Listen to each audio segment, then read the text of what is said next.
Assalamualaikum warahmatullahi wabarakatuh. Sebelumnya, saya Dinda Syagita Adilistagina dengan NIM 2001010127. Kali ini saya akan menjelaskan atau menjabarkan tentang materi dari mata kuliah Logika Fazi. Materi logika fazi kali ini yaitu dengan menyelesaikan studi kasus dengan menggunakan metode Tsukamoto. Dalam penyelesaian materi dari logika fazi tidak hanya menggunakan metode Tsukamoto, yaitu ada metode lain yang dapat digunakan, yakni ada metode Mamdani dan metode Sugeno. Tapi pada materi kali ini kita akan menyelesaikan studi kasus pabrik barang elektronik dengan menggunakan metode Tsukamoto. Nah, untuk langkah-langkah penyelesaian dari logika fazi sendiri pada umumnya terdiri dari 3 tahapan yang bisa diselesaikan dengan menggunakan metode Tsukamoto, metode Mamdani, dan juga metode Sugeno. Tahapan-tahapannya yaitu dari mulai fazifikasi, dilanjutkan inferensi, dan defusifikasi.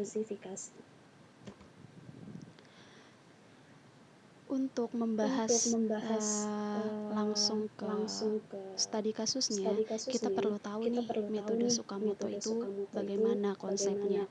Oke, untuk metode Tsukamoto sendiri dalam pemrosesan atau penyelesaian studi kasusnya yaitu menggunakan penalaran monoton dengan output inferensi itu berasal dari aturan-aturan yang sudah ditetapkan di basis pengetahuan secara tegas yang berasal dari alfa predikat.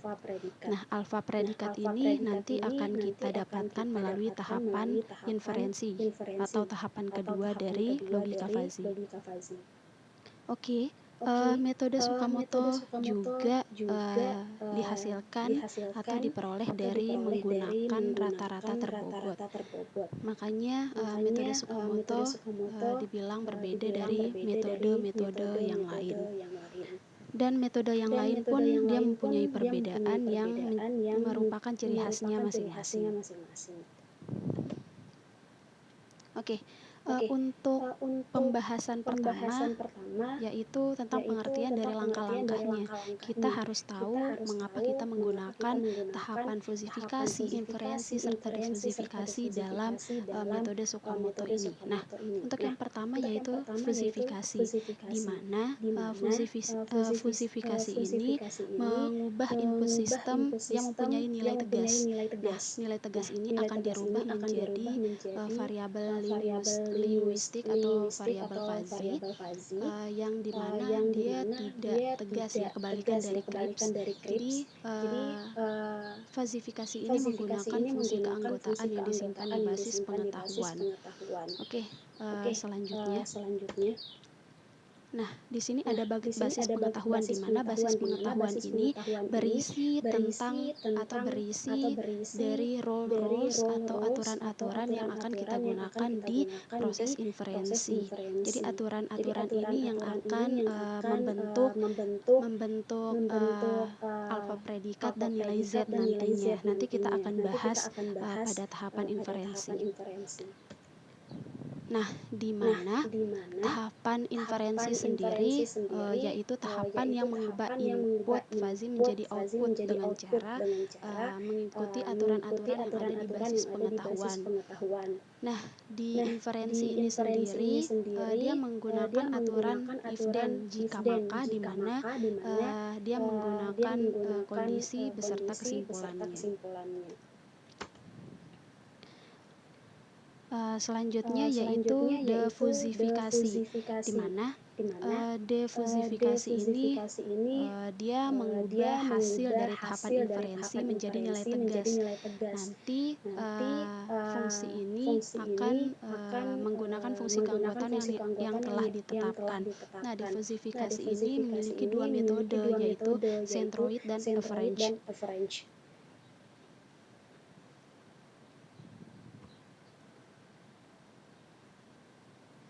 Ya, selanjutnya kita akan masuk ke studi kasusnya. Nah, di sini kita akan menggunakan pabrik elektronik, penyelesaian pabrik elektronik dalam studi kasus metode Tsukamoto. Di sini sebuah pabrik elektronik berhasil mencapai permintaan terbesar sebanyak 5.000 barang per hari. Jadi permintaan yang berhasil dicapai yaitu 5.000 barang per hari. Akan tetapi pernah pabrik tersebut hanya mencapai permintaan barang sebanyak 1.000 barang per hari. Persediaan barang di gudang dapat mencapai titik tertinggi yaitu 600 barang per hari dan titik terendahnya 100 barang per hari. Dengan semua keterbatasan, pabrik tersebut dapat memproduksi barang maksimum 7.000 barang per hari dan minimalnya 2.000 barang per hari. Berapa barang elektronik tersebut harus diproduksi jika jumlah permintaannya sebanyak 4.000 barang dan persediaan di gudang masih 300 barang. Nah, dari soal atau studi kasus pabrik elektronik, kita akan menuju ke proses fasifikasinya, di mana kita akan menentukan beberapa variabel himpunan fazi dan kurvanya. Nah, dari pertanyaan studi kasusnya, di sini ada beberapa variabel permintaan, selanjutnya yaitu persediaan dan produksi barangnya. Ada tiga variabel permintaan, persediaan, dan produksi barang. Coba kita lihat ke proses fasifikasi. Nah, seperti yang sebelumnya saya katakan bahwa di fasifikasi ini kita dituntut untuk menentukan variabel fazi dari soal studi kasus yang tadi kita baca. Menentukan variabel fazi, himpunan fazi dari masing-masing variabelnya, serta menentukan kurva dengan nilai derajat keanggotaannya. Oke, dari studi kasus kita mendapatkan tiga variabel di mana ada variabel permintaan, persediaan, dan variabel produksi. Di mana masing-masing variabel ini terdiri dari dua himpunan. Nah, untuk variabel permintaan ada dua himpunan yaitu sedikit dan banyak. Kemudian di variabel persediaan ada dua himpunan juga, yaitu sedikit dan banyak, dan yang terakhir ada variabel produksi yang terdiri dari dua himpunan, yaitu bertambah dan berkurang. Variabel ini kita berpacu pada studi kasus atau soal studi kasusnya ya teman-teman. Oke. Untuk tahapan fusifikasi selanjutnya itu kita membentuk atau membuat kurva dan fungsi keanggotaan dari masing-masing variabelnya. Nah, di sini untuk kurva pertama yaitu kurva dari variabel permintaan. Nah, dari variabel permintaan tadi ada dua himpunan yaitu himpunan sedikit dan himpunan banyak. Di mana himpunan sedikit di sini kita menggunakan kurva turun dan kurva naik. Untuk himpunan sedikitnya kita menggunakan kurva turun dan himpunan banyaknya kita menggunakan kurva naik, di mana dari masing-masing kurva ini memiliki nilai mu permintaan sedikitnya. Misalnya dari mu permintaan sedikit dia mu permintaan sedikit 4.000 ya.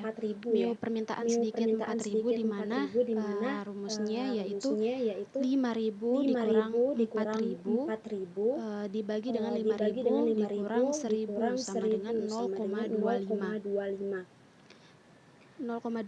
Jadi nilai fusifikasi ini nanti akan kita gunakan sebagai acuan kita menentukan inferensi, tahapan inferensinya. Jadi ini juga sangat penting.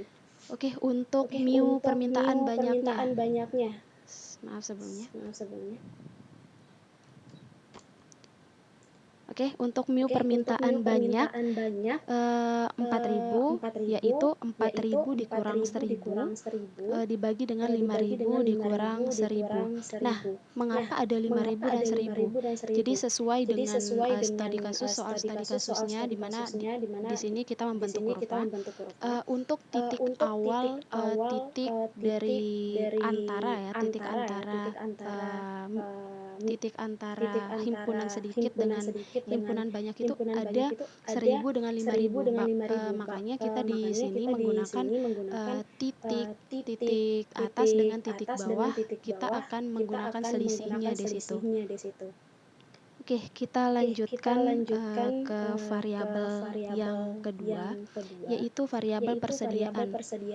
Di sini sama konsepnya, tinggal kita menyusun berapa sih titik dari mu permintaan sedikit dari persediaan dan mu persediaan sedikit dari variabel persediaan dan mu persediaan banyak. Oke, sama tadi konsepnya dengan yang variabel kedua. Di sini hanya berbeda variabelnya saja. Oke, untuk mu persediaan sedikit 300, karena di sana sudah disediakan kalau persediaannya itu 300. Nah, untuk mu persediaan sedikit 300 yaitu 600 dikurang 300 bagi dengan 600 dikurang 100, yaitu 0,6. Dan untuk mu persediaan banyak sama juga dengan hasil 0,4. Ingat, nanti kita akan menggunakan hasil dari fasifikasi untuk menyelesaikan tahapan inferensinya, teman-teman.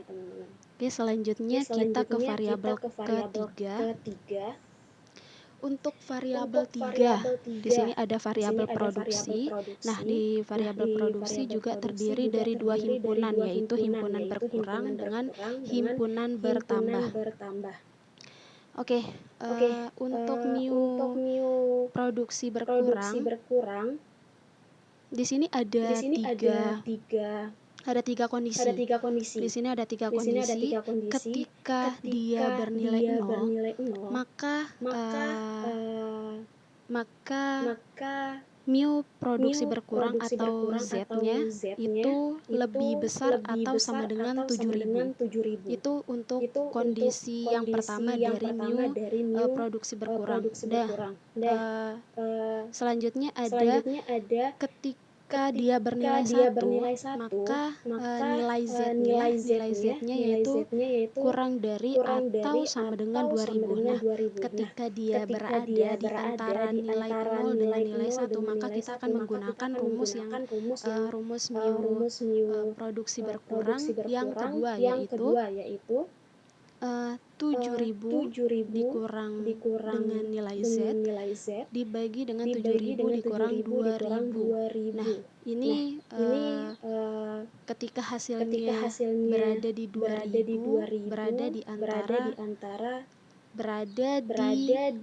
lebih besar dari atau sama dengan 2.000 dan lebih kecil atau sama dengan 7.000. Nah, itu untuk mu produksi berkurang. Untuk mu produksi bertambah, tadi juga ada tiga kondisi, di mana ketika dia 0, maka nilai Z-nya itu lebih kecil atau sama dengan 2.000. Nah, ketika dia bernilai 1, maka nilai Z-nya akan lebih besar atau sama dengan 7.000. Nah, ketika dia berada di antara nilai 0 dan 1, maka dia akan menggunakan rumus yang kedua, yaitu nilai Z dikurang dengan 2.000 per 7.000 dikurang 2.000, di mana nilai Z ini lebih besar atau sama dengan 2.000 dan lebih kecil atau sama dengan 7.000. Baik, tadi kita sudah menyelesaikan tahapan-tahapan fusifikasi, maka kita selanjutnya beralih atau menuju ke tahapan inferensi, di mana tahapan inferensi ini yaitu berpatokan dengan rules atau aturan-aturan yang sudah kita sediakan di basis pengetahuannya. Nah, dari studi kasus yang akan kita selesaikan itu terdiri dari 8 rules atau 8 aturan. Yang pertama, jika permintaan banyak dan persediaan banyak, maka produksi bertambah. Untuk rules yang kedua, jika permintaan banyak dan persediaan banyak, maka produksi berkurang sampai dengan rules ke-8. Jika permintaan sedikit dan persediaan sedikit, maka produksi berkurang. Oke, ini rules dari soal studi kasus yang akan kita selesaikan. Baik, karena dari 8 rules tadi ada yang bersifat logik dan ada bersifat unlogik. Nah, sekarang kita akan menuju ke evaluasi rules. Jadi tidak semua rules akan kita gunakan. Yang akan kita gunakan yaitu rules atau aturan yang tergolong ke dalam rules logik atau aturan yang masuk akal, aturan yang logik. Nah, di sini kita sudah mengevaluasi dari 8 ada 4 aturan yang akan yang termasuk dari aturan logik, rules yang logik. Nah, jadi ada 4 juga aturan yang unlogik. Karena di tahapan inferensi ini kita akan menggunakan aturan yang logik saja, maka kita akan menggunakan 4 rules atau 4 aturan, yaitu untuk rules yang pertama, jika permintaan banyak dan persediaan banyak, maka produksi bertambah.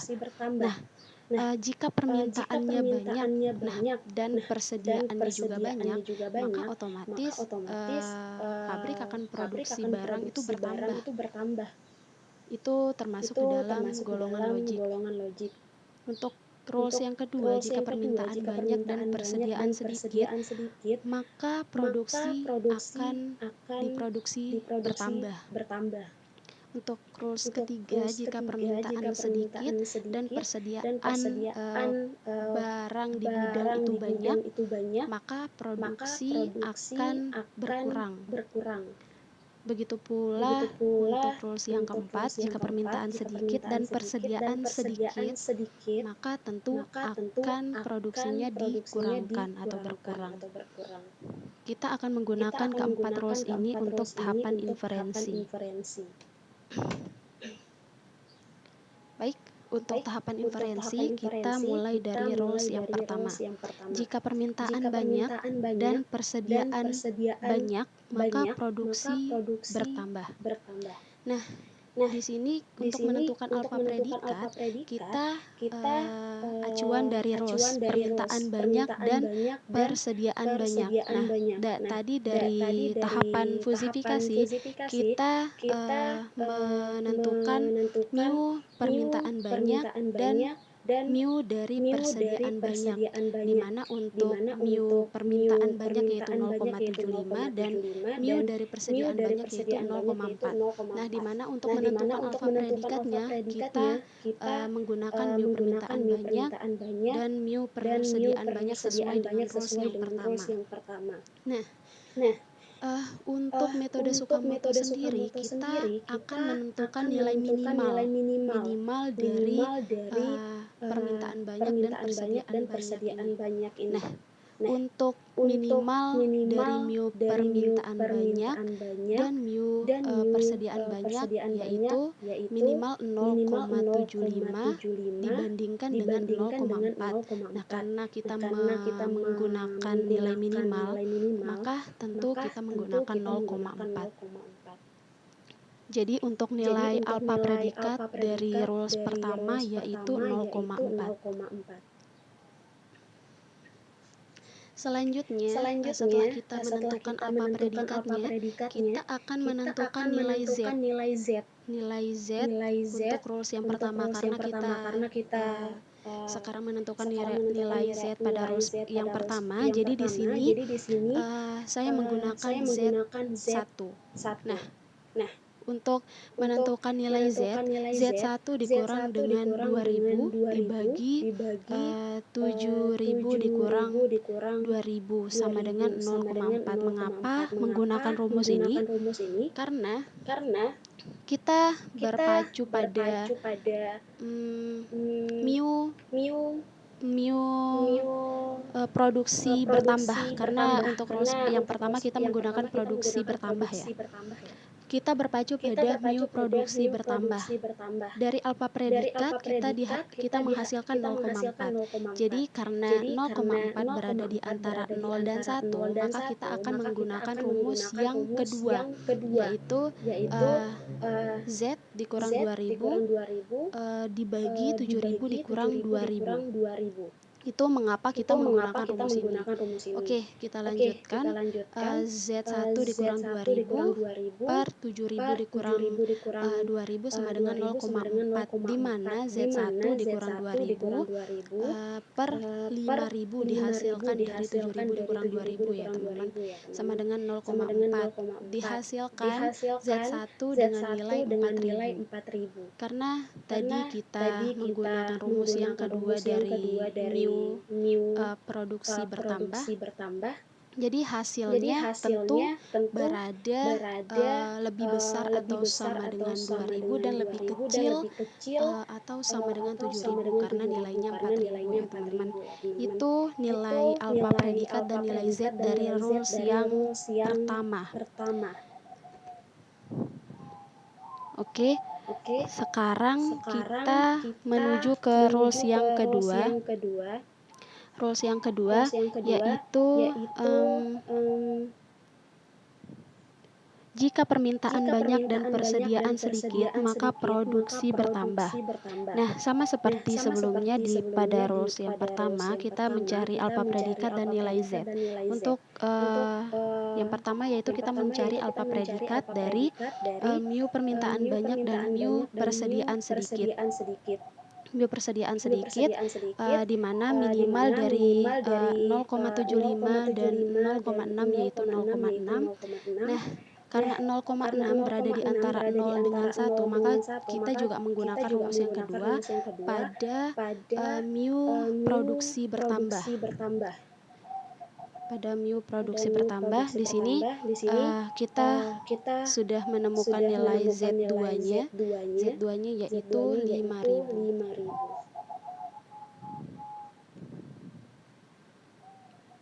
Begitu pula pada rules yang ketiga, kita sama cara penyelesaiannya dengan rules yang pertama dan kedua, yaitu mencari alfa predikat dari mu permintaan sedikit dan mu persediaan banyak dengan menggunakan kurva produksi berkurang.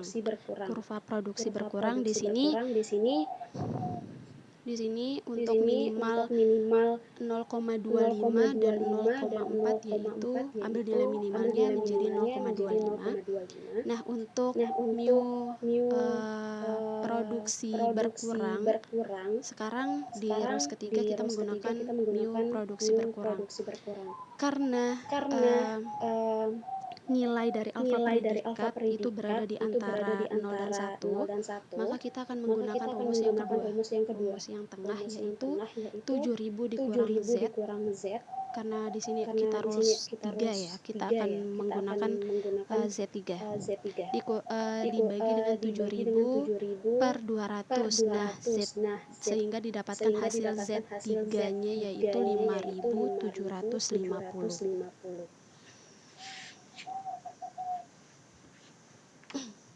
Oke, untuk rules yang keempat, jika permintaan sedikit dan persediaan sedikit, maka produksi berkurang.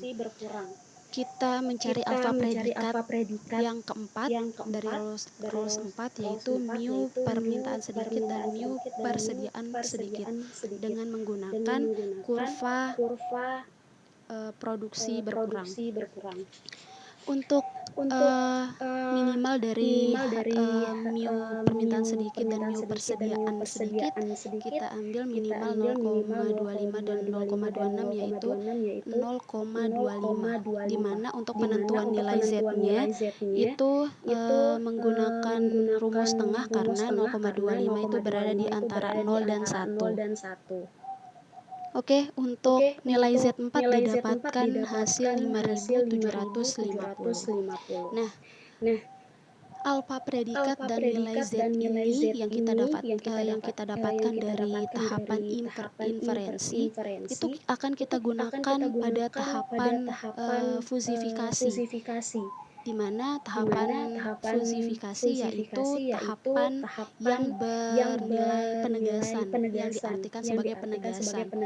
Nah, karena kita menggunakan metode Tsukamoto, jadi untuk defusifikasi pada fasi kali ini kita akan menggunakan rata-rata berbobot sehingga diperoleh nilai penegasannya yaitu nilai Z. Nilai Z akan kita dapatkan hasil dari alfa predikat dari rules yang pertama dikalikan dengan Z yang dari rules yang pertama ditambahkan dengan alfa predikat kedua yang dihasilkan dari rules 2 dan dikalikan dengan Z2 tadi pada rules kedua dan ditambahkan dengan alfa predikat 3 dikali Z3 tambah alfa predikat 4 dikali Z4. Ini sebelumnya alfa predikat dan Z kita dapatkan dari hasil inferensi tadi. Nah, dibagikan dengan alfa predikat 1 pada rule 1, alfa predikat 2 ditambah dengan alfa predikat 3 ditambah dengan alfa predikat 4.